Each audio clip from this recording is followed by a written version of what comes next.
Since today currently is the last day of March. It's March, if y'all don't know March. March is Civil Parsley Awareness Month. If y'all don't know, I had cerebral parsley when I was younger, and I'm just going to talk about it. So I had cerebral parsley since I was a baby. To I think I was 7 years old. Now, many people say, how do you have cerebral palsy? How can you have cerebral palsy? You don't have it no more. You can't have cerebral palsy and don't have cerebral palsy now. You can. Just like autism is a spectrum, you could be high functioning autistic, low functioning autistic, non-verbal or verbal. It's different spectrum, same as having Down syndrome. It's a different spectrum, same as having cerebral palsy. Some people have the severe case of cerebral palsy, and other people like me had the mildest case of cerebral palsy. So, cerebral palsy makes it super difficult to move parts of your body, like your muscles, your arms, your legs. It sometimes makes it hard for you to walk.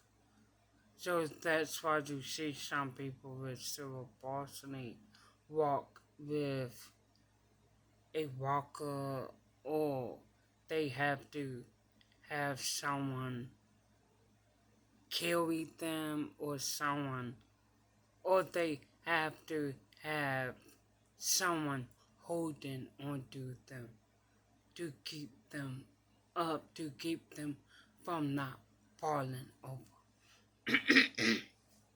Now, I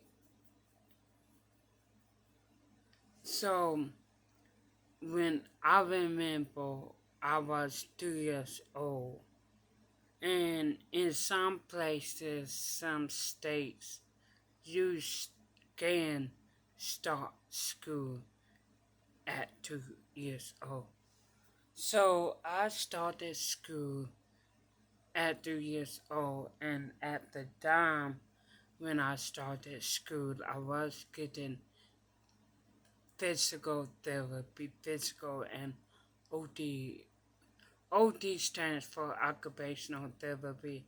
I was getting OT and PT every day at school and out of school, and I couldn't hold myself up, meaning I didn't have muscles to hold myself up, to hold my head up. And every time I walked, I either had to walk with assistance, like with someone holding me, walking, or walk in the walker, or in a wheelchair. I had a wheelchair, but I really didn't like to use my wheelchair because many people like to just make fun of a person in a wheelchair. So mostly at home, I never at home in my neighborhood, I never use my wheelchair and everything like that. But obviously at school, even school, I use my wheelchair. I still use my wheelchair like at home when I have to keep up with like the other kids in my neighborhood, but in general, I didn't like using my wheelchair. Now, at 6 years old, I got off the school bus. Now, up until this point, my mom always picked me and my sister up from school. Now, my that was the first time and the last time I went to school with my sister because in 19, I think 1972, they signed a paper saying that disabled students can go to school with their non-disabled peers. So me and my sister went to the same school, and we never rode the bus home or to school. My mom always took me and my sister. So anyway, that particular day, I we came home on the bus because back then my mom is a former police officer, so that day she had to work overtime.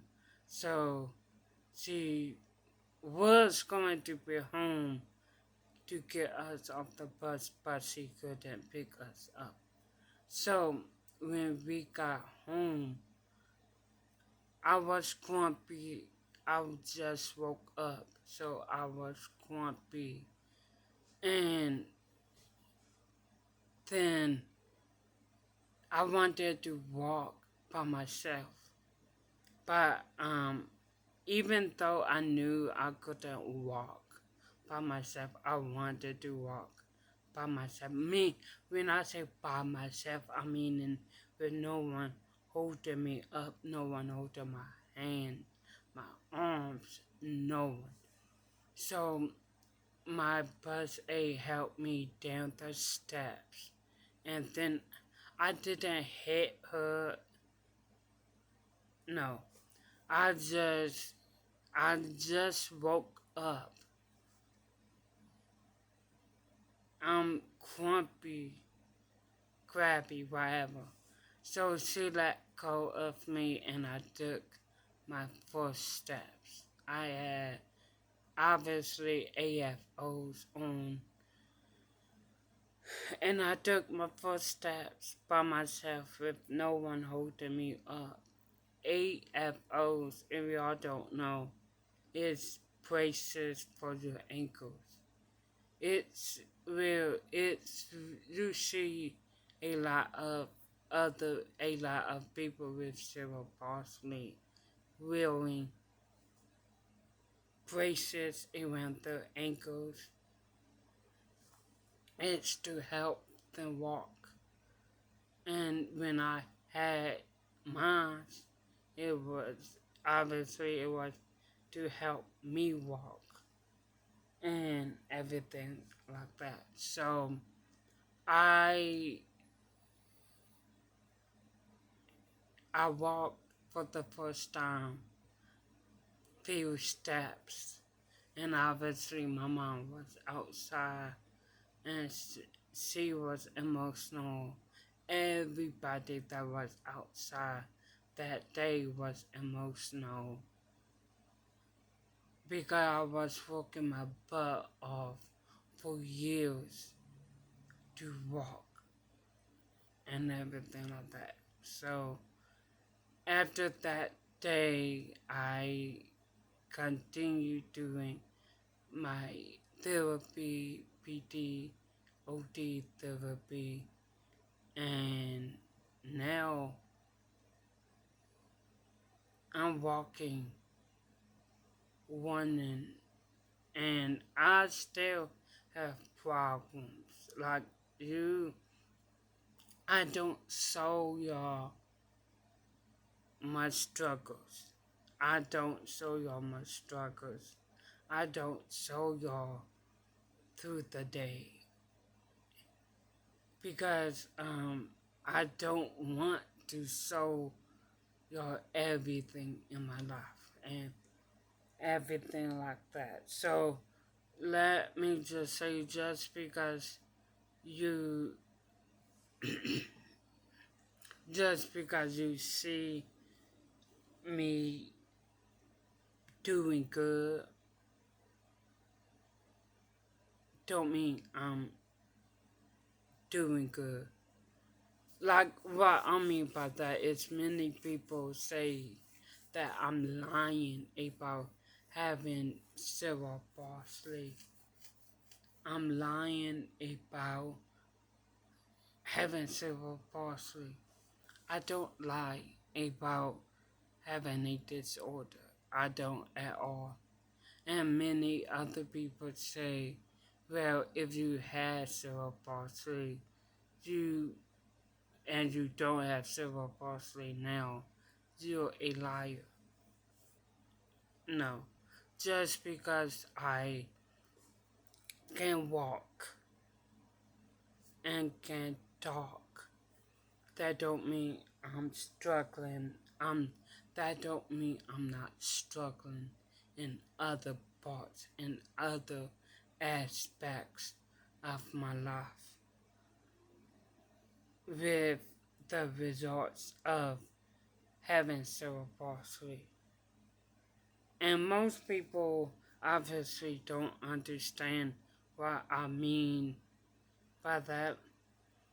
And what I mean by that is when you either have cerebral palsy, let's say when you have cerebral palsy, your muscles get tight and you have to do movements to get them less tight.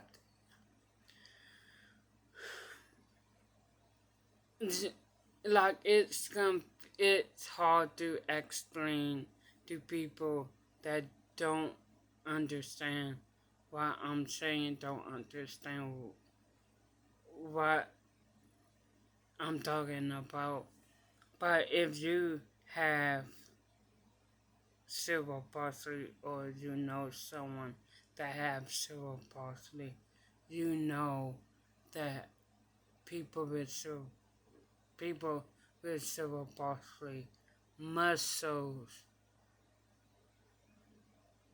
is tight. It's like this. And when they do some certain activities, the muscles become looser, like swimming. When you you will hear people with cerebral palsy saying, "Oh, in the water, I feel free," because in the water, people with cerebral palsy muscles kind of relax. It's like this. This your muscles, and when you do an activity, when people with cerebral palsy doing activities like getting in the water, the muscles go from this to this, and not just with swimming, but with like other activities too. And the things I'm not going to say the things I still struggle with because when I think about the things I still struggle with, I get angry, I get frustrated, and I'm having a good day today, so I'm not going to talk about stuff that gets me frustrated. But believe me, still struggle with having cerebral palsy, even though I don't have cerebral palsy no more. I have that. I still have the effects of a person that have cerebral palsy because I had cerebral palsy when I was younger and everything like that. So if y'all still don't understand, sorry. But if y'all understand, awesome. But anyway, I just wanted to make this video to tell y'all about my story because it's the last day of cerebral palsy awareness month. So, anyway, I hope y'all like that video, like, comment, subscribe.